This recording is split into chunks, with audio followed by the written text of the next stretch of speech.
Pick your class and earn your battle points. Because it's time for the Star Wars Battlefront Podcast.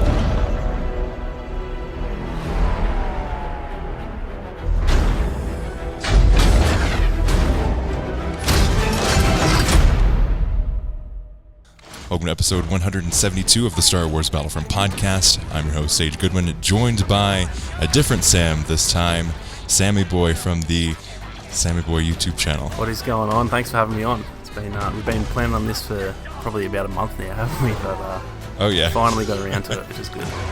In this episode of the podcast, we'll be talking about the smaller game modes, what's coming up in the next update, and some of the future of the game going forward. Let's get started. Okay, for people who don't know who you are, what do you do? What's your YouTube channel, and where do you come in for the Battlefront community? Well, I don't know how to explain my channel. I guess I would say I'm a mainly sort of, tips and tricks Battlefront channel. That's probably what I started with anyway. It's kind of branched out a little bit now, but I'd probably say that's the best way to describe the channel. So yeah, just a small Aussie channel from, been doing it for about, I want to say maybe a year and a half now, something like that. So yeah, and if people don't know, they should definitely check out your channel because it is really good quality content there. Thank you, I very much appreciate that. I was actually talking to my cousin before we started, and he's like, I sent him a picture of the setup, and I was like, about to do an interview, and he's like, with who? And I told him, and he's like, oh, just subscribed. Love it. Let's get into the nitty-gritty. What are your thoughts on the smaller game modes? Because we've been, ever since Capital Supremacy came out, basically for me at least, it's been all Capital Supremacy with a couple of, like when they had the Heroes Unleashed, I played that on Galactic Assault, and then a little bit of Heroes versus Villains, but pretty much it's been Capital Supremacy. Yeah, I think sort of most of the play base is like that, to be honest. Most of it, before Capital Supremacy came out, I think it was mainly Galactic Assault, and I guess you'd say Heroes vs Villains is up there as well, but it's kind of the same for me. I don't really play the smaller modes that much. I guess if you call Heroes vs Villains a smaller mode, I play that every now and then, but as for like Blast and Strike and that, I don't think I've honestly played those for probably at least a year now, to be honest. Extraction I play whenever I get the chance. The thing is, on Aussie servers, it's pretty much dead. There's just no one playing it, but I'll try and change it up. Sometimes on stream I'll get a group of people and we'll play Extraction because I really like that mode. But yeah, as for Blast and Strike, I honestly couldn't tell you the last time I played them. Yeah, that was the same for me. So I started up Battlefront a couple weeks ago, and it was like going through. I wasn't in the mood for Capital Supremacy, so I was like, you know what I'm gonna do for the next several times that I play Battlefront? I'm only going to play the smaller game modes. So I've been playing Blast, and I've been playing Strike, Heroes vs Villains. I've been playing a while, and I would say that's a smaller game mode, but it's definitely one of the smaller ones. Extraction is super fun. It's just since it came out, I haven't been super motivated to play it, but it has been on my list to get back into just because it's such a fun one. And then Ewok Hunt's always a super fun one to play. Yeah, I think Ewok Hunt actually, if they added, I guess they can't really add more maps, can they? I guess they could do other, they could do Wampa Hunt and Gungan Hunt or something like that, but I would love that so much. Cool. But that would be the greatest thing ever. Yeah. The only issue with Ewok Hunt really is that it can only be on one map, so I think that's the only real downside to that game, because it's a lot of fun, but it kind of gets boring after a few games because it's just the same thing. So yeah, I do feel like the small modes get left out a little bit, which I can understand, because if they focus on those too much, then the majority of the play base isn't going to be, I guess, as satisfied. But I do think they should still keep updating them and even bringing back things like jetpack cargo and just a couple of random little modes like that. Actually, was in a conversation on Twitter today about like the smaller game modes. Do you know Arcos Captures? Yeah, I'm actually good friends with him. Yeah. He tweeted, "You deserve a veteran discount if you remember this," and it was the limited time event jetpack cargo. Yeah, so I really enjoyed the limited time game modes I really enjoyed that, and it seemed like it was a bit of a fad for a little bit. Like, it was Ewok Hunt for a limited time, and then it was Jetpack Cargo. I really enjoyed the limited time format. I agree with that. I think when you have them, for example, like with Ewok Hunt, now that it's in the game permanently, I think that's part of the reason why it doesn't get played that much. If they took it out and, once every 2 months, once every 3 months or something, brought it back and made a little event of it, I think people would be more willing to play it. But because it's there permanently, I think it just kind of loses interest. So I do agree with that. I think they should, do the more limited time stuff. And I can get some people's argument of, if they just do it for a weekend, it's just a waste of, they spent the time making the mode and then they don't add it to the game. So I do understand that side of it, but I honestly think the limited time stuff does, increase the want for it, if that makes sense. Yeah, I feel the same way. I think it's the same as with like the challenges, where it's a limited time event for the challenges, and you have to do the specific task to achieve the skin or something like that. Yeah, it's I think just anything that is sort of focused on one time, it seems to bring a lot of people back for that, because there's a specific thing going on in the game. If it's always there, it's not as exciting when it's always there. If the skin challenges were, it was just, you can always unlock that skin, then the skin itself wouldn't be as exciting. And so I think it's the same with the game modes. Ewok Hunt is fun when it's only like every now and then, but because it's there permanently, people just kind of lose interest. Exactly. It's funny how the community is like that. How do you think the game has changed since the introduction of capital supremacy? I mean, that was rumored for months and months, and then it came out. They were teasing the behind the scenes name, Project Titan, I think is what it was. And ever since it came out, what are your thoughts on how the game's changed? Do you think it's for the better, for the worse, or what are your thoughts on the focus of the game on the Clone Wars too? Well, that's the first thing I was going to say. I think since it's been added, it's sort of the game has almost exclusively been Clone Wars, and I love the Clone Wars, so I'm not going to complain with it. But at the same time, I think most of the community's starting to get a little bit, we're wanting some more different stuff. I think a lot of people want some more OT stuff, and I mean, obviously we're getting sequel stuff come December or whenever they release that, but I think it's got both positives and negatives. The negatives probably being we're only really getting one error at the moment, but on the other hand, all the content we've gotten has been really good, and I mean, Capital Supremacy has some issues, but I think it's up there with one of the better modes in the game. So it's got pros and cons, but I think if they can put it into an OT setting, then I would be 100% sold on it. If they can add different maps for the OT, like Tatooine, and then you've got the OT heroes and stuff, if they did that for Supremacy, then it'd probably be one of their own. Like, I don't think I'd play any other modes, honestly, if they did that. Yeah. What do you think their reasoning is for not doing that? Do you think it's just because it was in the Clone Wars season and that was like a time frame that we weren't really getting, or do you see it as a limitation of the game mode? That's a good question. I think like when it first sort of came out, I think obviously back then and almost since launch really until now, the whole community's been wanting Clone Wars stuff. So I think they probably went into the mode thinking, let's start this off, focus on the Clone Wars, because that's going to be the most attractive. If they had started it, say, with the sequels, I don't think the mode would have done as well. So I think it's partly that they started, thinking that, but then now it's also, if they do add the other maps, they've also got to change the capital ships and stuff, so it might be a lot of extra work, and I think that's maybe why they've stuck to the Clone Wars, is because they only really, say they had,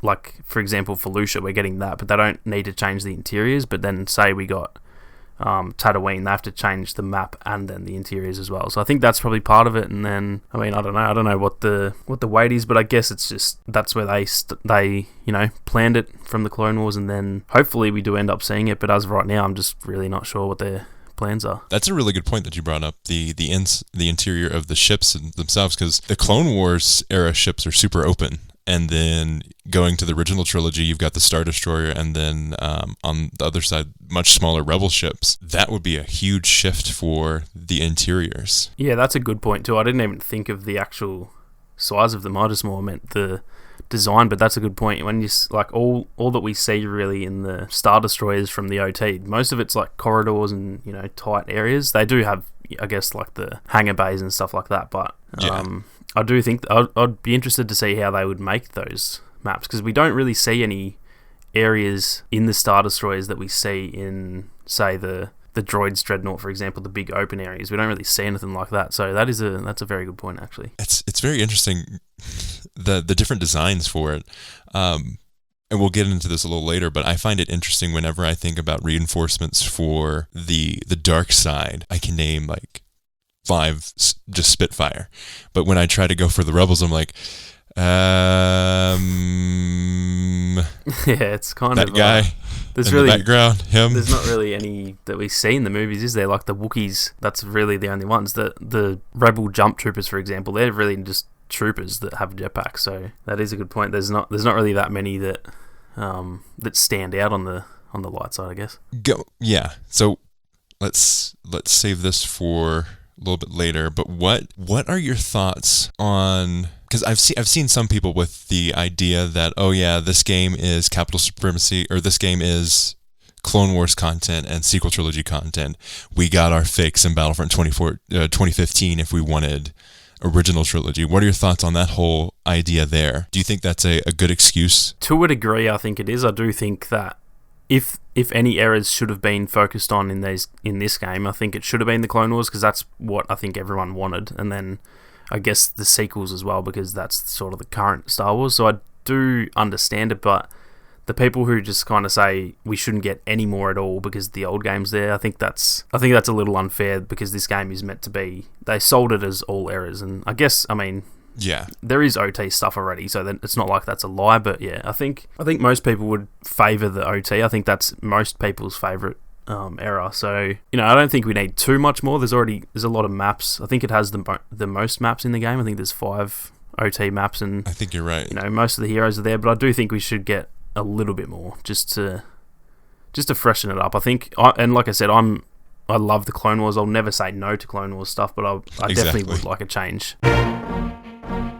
2 words for you.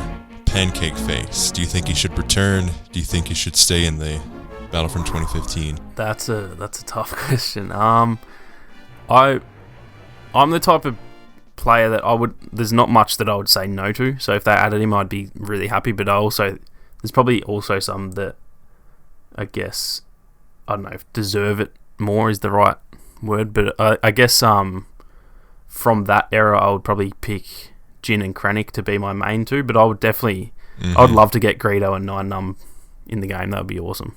Yeah. So I couldn't say no to it, but yeah, they're probably not at the top. I would agree with you though.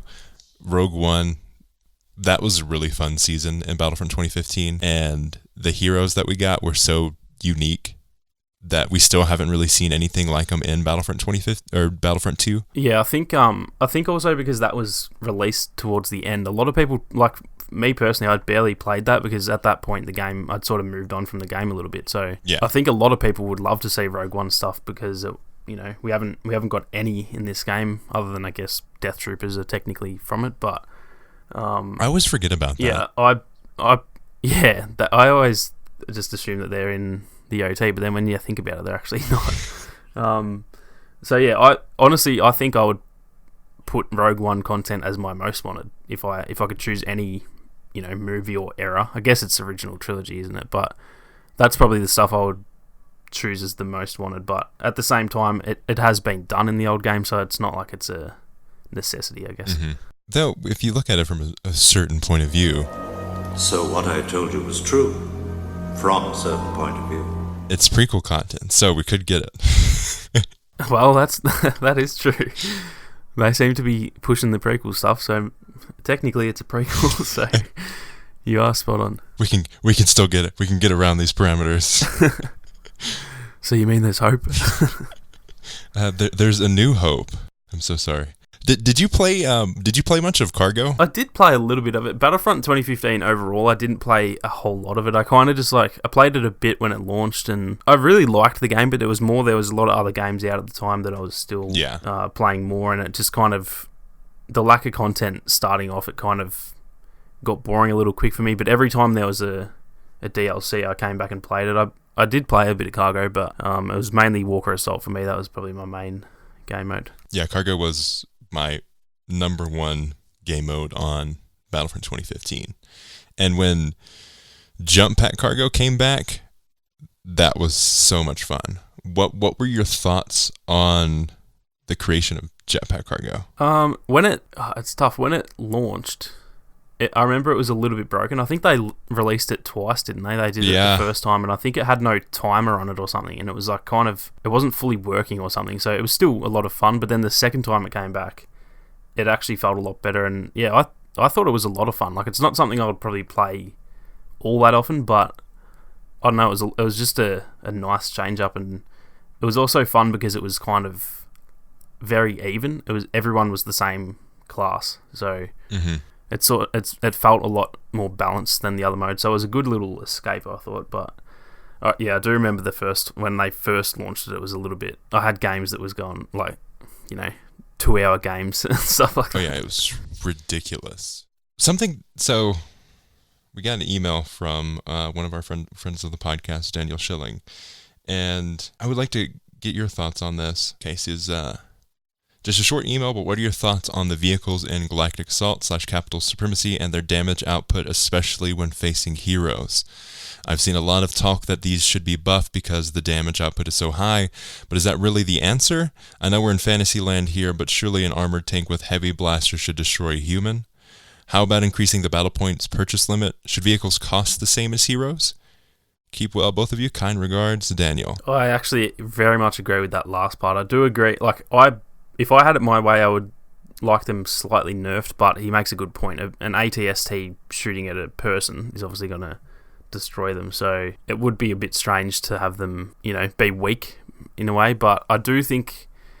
I think they're a real issue. At the end of the day, you can't do anything to stop them. And the way that I would... the most balanced way would be to increase their battle points. I reckon if they're able to kill heroes easily, then they should cost the same as or if not more than a hero, because I think that's just balancing, you know what I mean? It's like if you've got it's like reinforcements, for example. They're better than troopers. They don't really have any specialties, but they are better than troopers, and so they cost more. So I would say vehicles, for the most part, at least against heroes, maybe not in general, but against heroes, they're better than heroes. So they should cost roughly the same or even more maybe, but then the downside to that is, as a trooper, they're not hard to take out. So it's kind of a weird balancing act, because they're dominant against heroes, especially saber heroes, because you just can't do anything to stop them. But then against the weaker opponents, like regular troopers, they're actually kind of easy to take out. So it's a weird one, because if you nerf them too much, they'll be completely useless. If you make them cost 4,000 battle points, then they can still destroy heroes, but a trooper's going to just waste your 4,000 battle points. So it's a tough one, but I definitely think something needs to change, and I guess the battle points is probably the fairest way to go about it. That's something that I find so interesting, is the reasoning behind the balances, because it is such a difficult thing to do when you think about it. Like what you just said, like if you nerf it for the heroes, then it becomes easier for the troopers, and if you raise it, it will still be taken down just as easily for the troopers. It's just you'll see less of them on the battlefront. Yeah, it's vehicles are probably the hardest thing to balance, I think. In terms of actually nerfing them, I think the only way they could nerf them fairly is maybe reduce their damage only against the heroes. So maybe give them, I don't know, maybe even a 50% damage reduction, because the way at the moment, they're one-hit killing people. So yeah, maybe just reducing their damage against the heroes, because I think they're fine against troopers. I think it's the balance between troopers and vehicles is fine, because they can destroy the troopers, but if you sneak off to the side and get a ion turret, for example, you can take them out fairly easily. So I think it's fine between the troopers and the vehicles, but there is definitely something that needs to change between the vehicles and the heroes, because you just can't do anything. If you see one, you essentially just have to run away at this point. Yeah, it's definitely a hard one to do. I find that's true for the heroes too. Like when they introduce a new hero or something like that, it's very much do you want to go underpowered and then buff them, or do you want to go overpowered and nerf them? Yeah, it's a tough one. I think if I had the choice, I would probably start them off a little bit overpowered just because they're new and it's fun. Like when Anakin dropped, he was obviously extremely broken, but he was new and it was kind of fun for a little bit. But if he had came out really underpowered, I think it would be like kind of disappointing. So if I had to choose, I'd probably pick start him overpowered, but then that happened with Anakin and he was an absolute menace for 6 months. So yeah, it took a while for him to actually get manageable. Yeah. It's like, oh crap, my gosh. But I do think the heroes needed someone like that. Yeah, that was the thing with Anakin too. The dark side was so dominant, so to have him, I was okay with it when it launched. I actually made videos when he dropped, even though I knew he was extremely broken. I kind of was on his side, do you know what I mean? Like saying don't completely nerf him. But then after about 2 months, it got boring very quickly. So I think that's another tough one. I don't know how they balance them before releasing them. It must be pretty tough to do. It's essentially guessing at that point. Speaking of which, what are your thoughts on the Clone Commando? They look pretty cool so far. I think I'm very interested to see how their middle ability goes, because that seems like it might be a little bit overpowered, but again, I haven't played them, so I can't really judge them now, but they definitely look cool, and reinforcements are a good addition. I think they're sort of that balance between a hero and a trooper in the terms of, like, obviously heroes are probably the most exciting, but at the same time, troopers, everyone can play them, so they're kind of that middle ground where they're still exciting, but more than one person can play them at once. Yeah. Going into reinforcements, what are your thoughts on, like, them and heroes? Would you rather see more heroes or more reinforcements? Like say we get 2 reinforcements to 1 hero, which would you rather have? Ooh, that's a tough one.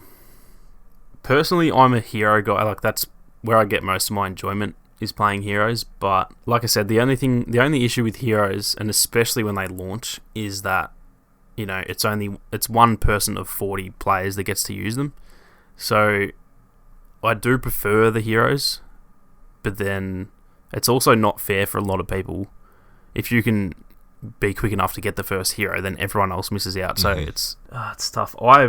For me, it's hard to turn down heroes. They're what I play most of the time. But at this point in the game, I think I would actually choose reinforcements, as long as they're, you know, unique and balanced. I think I would actually choose reinforcements. Yeah, same here.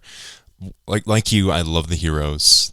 They're a great part of the game, and they're super fun. But reinforcements are something that everyone can get behind, and they usually can do a lot more interesting things, because the ones that we've gotten so far, they can do much more interesting things, which is why I was such a big fan of, like, Nyan Num coming into the game. Like, we knew nothing about him really. Like, he's been one of those characters that we saw on screen in the background. He was in The Empire Strikes Back. He's a character in a lot of the books, but, like, we haven't seen much from him. And then going in and getting the surprise hero. Same with, like, Dengar. Dengar was super fun and interesting there. And I think it's because they're such a unique area where they can go a little more off the wall. Yeah, I think that's a good point. I think especially with the Clone Commandos, they're kind of, like, we haven't seen much of them really. There's only like 2 Clone Wars episodes where I think there's Captain Gregor, and then there's obviously the Republic Commando game, but other than that, we really haven't seen that much of them. So it's a good point. They kind of knew, and because of that, also they can probably do a lot more. It's probably more flexible in terms of their abilities and what they do. Whereas with obviously someone like Darth Vader, he's obviously going to have a force choke and stuff like that. So I think that's a good thing about reinforcements, is they can. I guess it's just more flexibility, really. Yeah, They're really fun.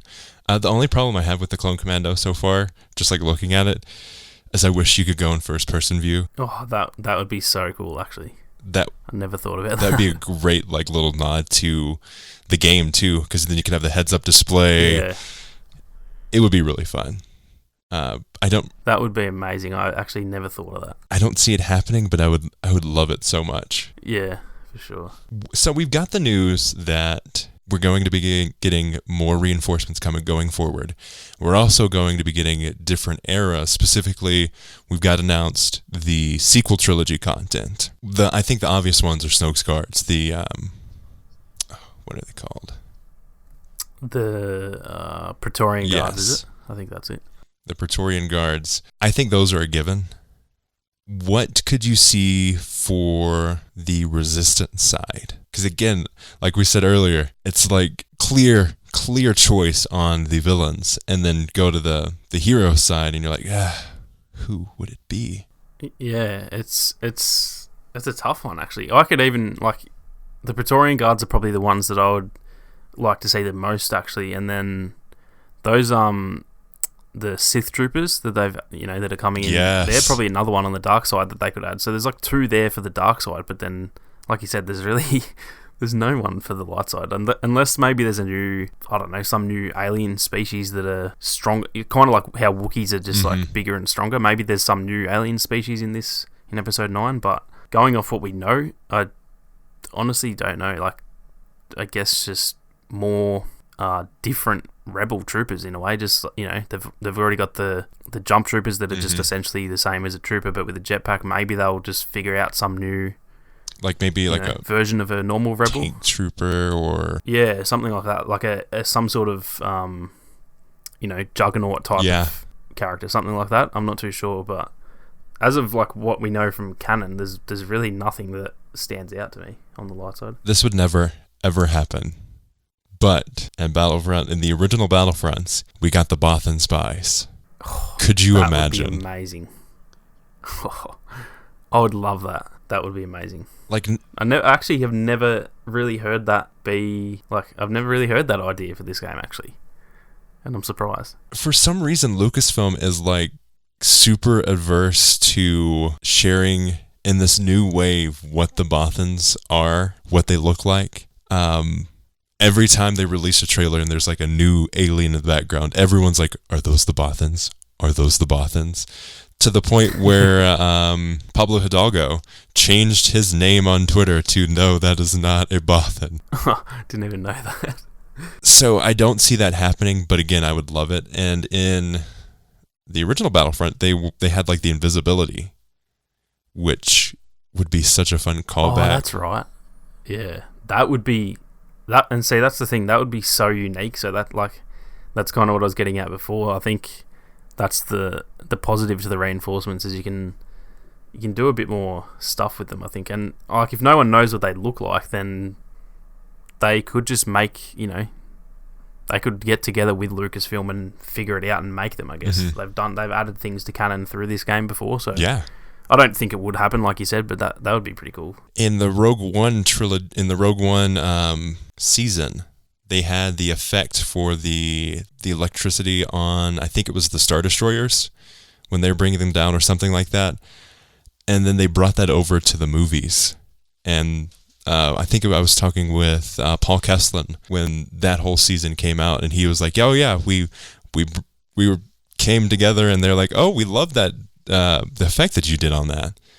Do you mind if we use it?" And then they used it and brought it into the movies. Did not know that. That's pretty cool. They can do so much, especially now that they're working so close with Lucasfilm. I mean, this is definitely an unprecedented collaboration that they've got going.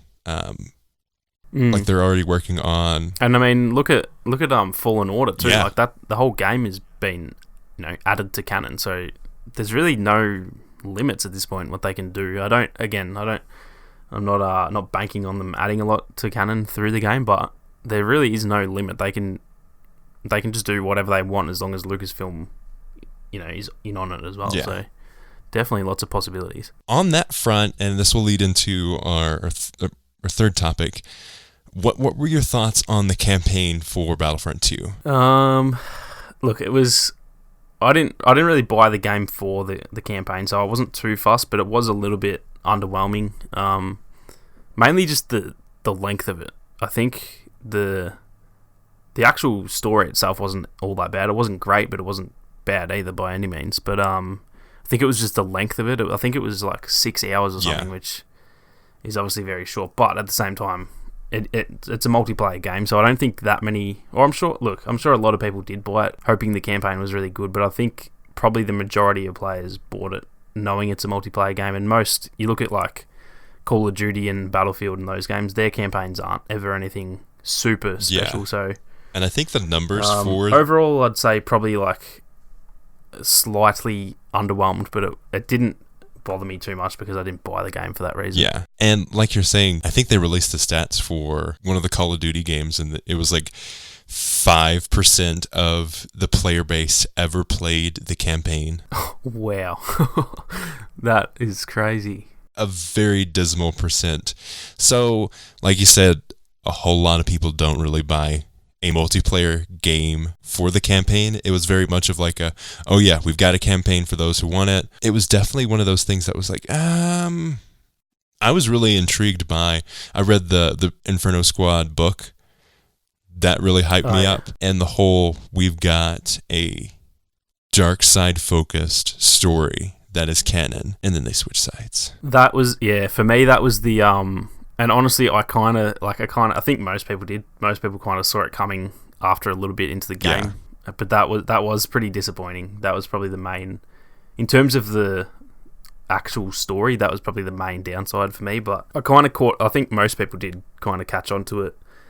You could kind of see her slowly questioning a few things, and as soon as she did, I was like, oh no, this is going to change. But yeah, like I said, the actual story, I didn't think, a lot of people gave it like really bad reviews and stuff, and it wasn't like, I'd probably give it like a 6.5 out of 10 or something. It wasn't great, but it also wasn't terrible. I finished it and was like, oh, we learnt some new canon things that were pretty cool, and yeah. Mm-hmm.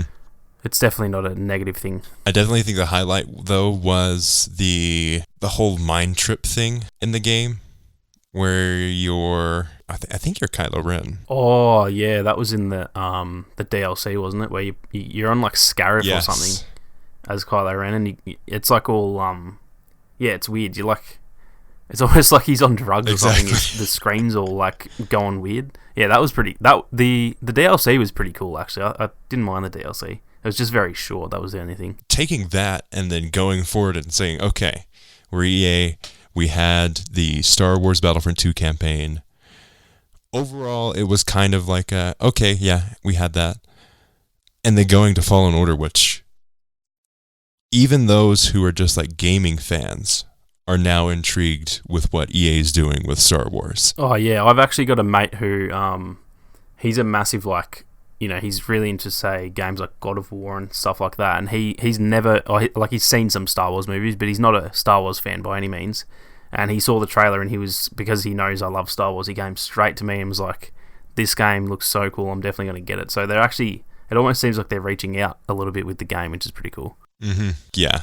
Like, it's one of those games that, especially, like, a buddy of mine is a fan of Star Wars and plays Battlefront 2, but like isn't super wowed with it, like enjoys the gameplay, but isn't like, oh my gosh, Battlefront 2.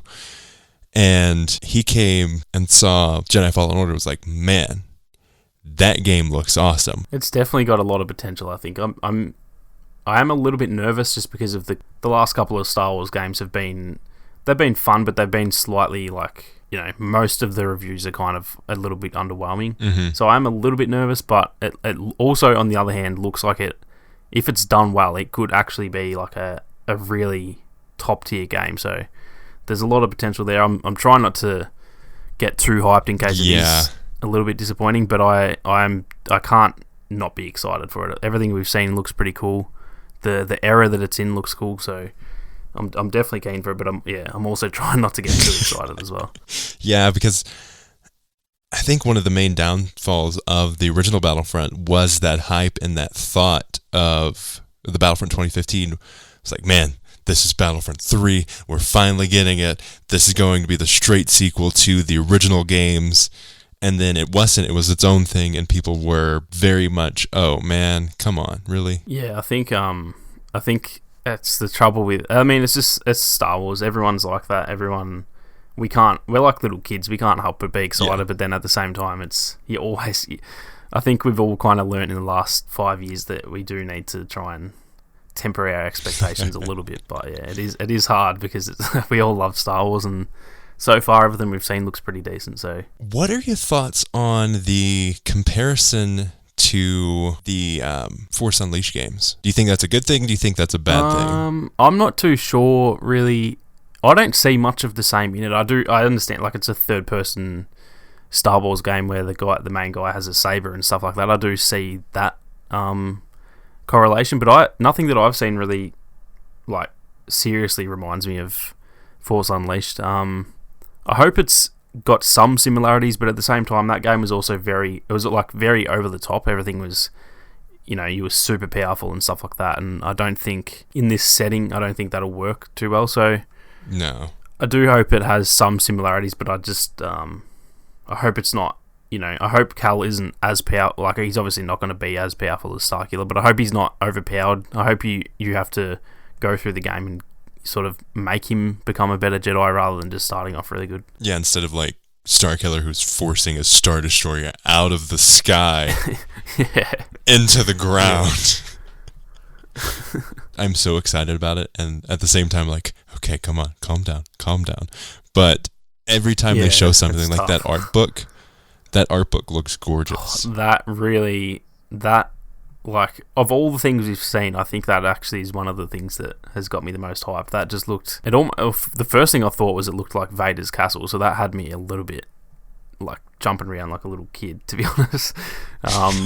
But, yeah, that was definitely that. And then, I don't know if you know, but the comic series has just released its first one as well, so they're starting to kind of promote it a little bit, and it is getting hard to not be super excited about it. I've recently got into the whole video game book thing. I picked up the compendium for The Witcher 3, which has like the concept art for it and all that kind of stuff. And oh my gosh, that really sold me. I was like, oh crap, I'm going to buy this book, aren't I? Yeah, I think it's gonna be pretty hard to resist buying that one, I reckon. I think that's about it for this episode. If you'd like to see more, we're going to be doing a collaboration on Sam's channel, SammyBoiii on YouTube. Going to be doing some fun chats on there. A shorter like little mini snippet on his channel. Go check that out and definitely subscribe to him because he's got some awesome content. Thank you so much for listening to this episode of the Star Wars Battlefront podcast. I've been your host, Sage Goodwin.